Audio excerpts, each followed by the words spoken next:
I am the Research Education Program Manager in AWI, and I'm also the Program Coordinator for the NSF NRT.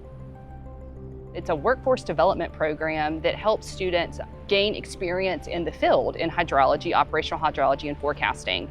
So one of the great things about our program is it is an interdisciplinary program, transdisciplinary, where we have students in different disciplines, students that are primarily in civil and environmental engineering, geography, and computer science. But this year we've also had a student join us in the electrical engineering department and also in the biology department, so that they get to interact and they work together on a capstone project that they will be presenting at the end of this month in April.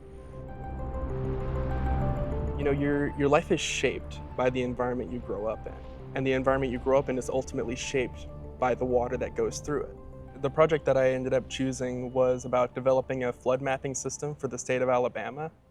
I had no idea what to expect going in, because this was a relatively new field to me. I had done mostly underwater robotics and underwater acoustics, but I hadn't actually done much with just water itself. The biggest thing that I've gotten out of it is just getting a lay of the land for water research in general.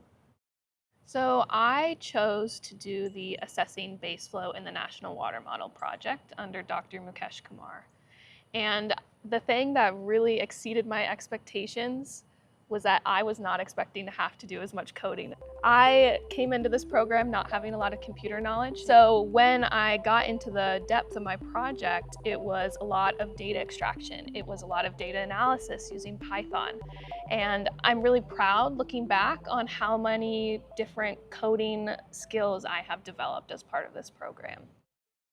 Throughout the year, we have students do a variety of events. They participate in classes, they go on trips, and they gain that experience that might help them in the future for their career. They're able to meet students in the field, professionals, so that they have kind of a leg up. This program does a great job at really teaching you some baseline professional skills that you will need for the rest of your career. So especially with Dr. Burian, he was really good at describing and taking us through the process of how to set up a long-term research project.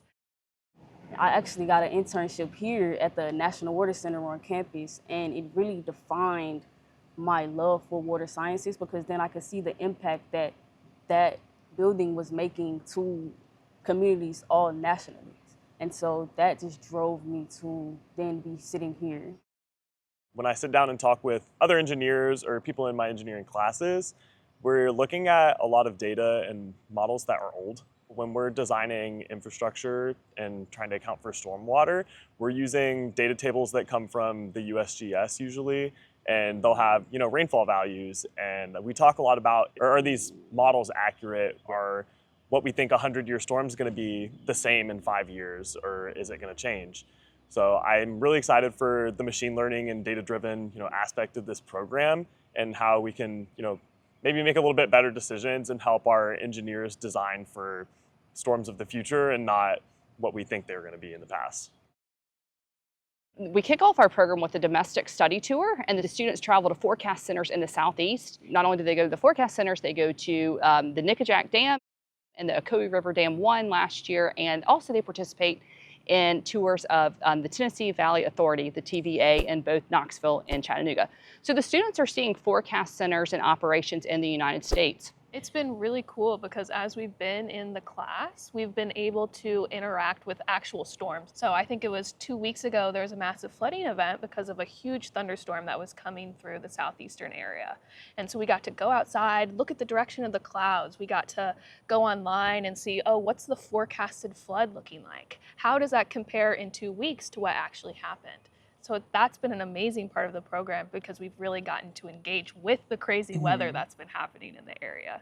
At the very end of the program, in the summer semester, the students participate in an experiential learning requirement. They have to do something, participate maybe in the Summer Institute. We have a Flow Academy. They can research, they can do an internship with one of our stakeholders, but also we have an international experience. And as the program coordinator, I lead that experience. So the students are taken to 4 different countries, and they visit forecast centers in those countries: Italy, Slovenia, Germany, and Austria. and they're able to compare their experience in the United States and in Europe. If I'm presented with the opportunity, I will definitely Oh, I'm take going. it. Yeah, I would definitely take it. I haven't been out the country, and so that's one of the things that I want to do, travel definitely more and expose myself to things that like I haven't been exposed to. So if I'm presented the opportunity and it's free, on top of that, I'm going. Awesome. But if there's one piece of advice for the incoming cohort, I would just say take advantage of any opportunity that you are given with this program. Your group can take initiative to lead your own project. As much as you can be the driving force, I would do it. It is your project, it's going to be your goals, your outcome. You can't necessarily expect somebody to guide you through the entire process. And at the end of the day, that's exciting because then it's all yours.